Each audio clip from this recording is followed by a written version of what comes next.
This lesson is about boundaries and personal boundaries specifically, and also about claiming needs. Claiming needs is connected to boundaries. And boundaries sounds a bit like a nebulous topic because it could get complex pretty quickly if we let it. But really, to simplify it and boil it down, what it actually can come down to is your yes and your no. Boundaries are also about decision making and being decisive and knowing your terms. Knowing your terms is connected to knowing who you are and knowing what you want, which is the essence of what I talked about before around purpose alignment and the 5 clarities of your purpose. So a lot of the times boundary work comes up in our most intimate relationships. So it can come up in the workplace. It is such an intimate metric around personal power and what you will allow to happen. Because so often boundaries are about what we allow. So the real test of working with boundaries is about using your voice and aligning with your truth and being able to use your truth sword, that is your voice, to say what it is you need and to claim that. There's a TED Talk, no, it's not a TED Talk, it's a Netflix special with Brene Brown called The Call to Courage, or Call to Courage. And in it, she goes in depth about her area of expertise, which is shame work. And she has this really beautiful moment where she articulates her own purpose as living a courageous life. Just living a courageous life. That's it. That's her goal. And that she talked about stories with her husband. And but then at one point she broke it down even further and said, okay, let's define courage. And this is the piece I loved. She just defined courage so simply and eloquently. And she said, courage is simply saying what you want. That's it. Saying what you want. That's how she defined it. And what I loved about her definition was that she didn't say courage was asking for what you want. Courage was saying what you want. So, in effect, you're just defining your terms. You're just clear on what it is. And that takes balls, especially if you have, in the past, not given yourself what you want, not given yourself permission to want what you want.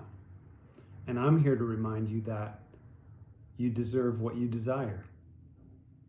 You deserve what you desire. And that's the alignment piece.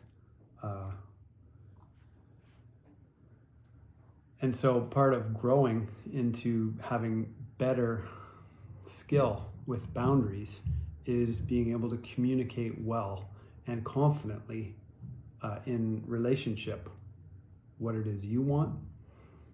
And if you're not used to being confident, confidence can feel like arrogance at first. It's disruptive to old patterns. And when you're used to being passive, assertiveness can feel like aggression. It just feels that way because it's new. If you're not used to getting your needs met, if you're not used to claiming your needs, to having that level of courage to say what you want, then prioritizing yourself might feel selfish. But there's a difference between a healthy level of selfishness and greed. Having a healthy self and selfishness in that context versus greed are very different things. And in my understanding of the mythic ground of the hero, the real hero is the bridge between boyhood and manhood. And when I'm not operating out of my boyhood woundedness, of the garbage of adolescence as well, then I'm in a clear place of being selfish enough to be selfless for the right reasons. Follow me there? I'm selfish enough to be selfless for the right reasons. I have a strong enough ego to get in the room, but if I'm there to learn, then I know how to leave my ego at the door so I can be open. See, there's a balance there. Working with boundaries also has a way to upset the nice guy inside of anyone who has that nice guy imprint or a habit of being a people pleaser, like myself, because the nice guy cannot say no. The nice guy has a really hard time saying no. And so, as a takeaway from this lesson, whether you have been a people pleaser or not, my challenge to you is to practice saying no for the next week. Whenever you have to say no, practice saying no and get better at it. And here's how you know you're getting better at it. Practice saying no without explanation or apology. It's just a no. It's a no. And that way you claim space for your truth and what you can handle. Because I'm willing to bet there's some places in your life where you haven't strengthened your no, where your frame is wobbly, where your frame is watery, and it's not solid. Knowing your terms is about bringing structure and containing the river of life with structure. The masculine is the riverbanks. It's what holds the river flowing. So it contains and helps direct. So coming into leadership is about knowing where your no's are and being able to execute on your no's powerfully, unapologetically. Because the nice guy, without being able to say no, he becomes a doormat. He becomes a doormat and he's festering with unconscious resentment, which is loaded with, it's like dynamite. It's like a walking powder keg of explosivity. And I've been a nice guy. I've been the nicest nice guy you ever met. I was professionally even a nice guy. And in my failed marriage, I was a terrible nice guy. As a little story from that failed marriage, I remember being so lacking in confidence in myself, in the relationship with that ex-wife, that I remember one day having a pair of pants. You know the old saying that the man in the old traditional decades ago would say the man wears the pants in the family. I had this pair of Carhartt pants, which are a solid denim, like hard denim quality pant, blue jean, and she found them one day and she was like, oh, she never noticed them before. She said, whose are these? And I was so collapsed in my leadership and in my masculinity. I was in such a nice guy phase that I said, oh yeah, those are my pants. You can wear them anytime. And I just remember it took me years before I could reflect on that and see how much I was giving away my power and my responsibility to be the holder of that masculine frame, to be wearing the pants and leading. I completely existed to please her, and eventually that started to stink.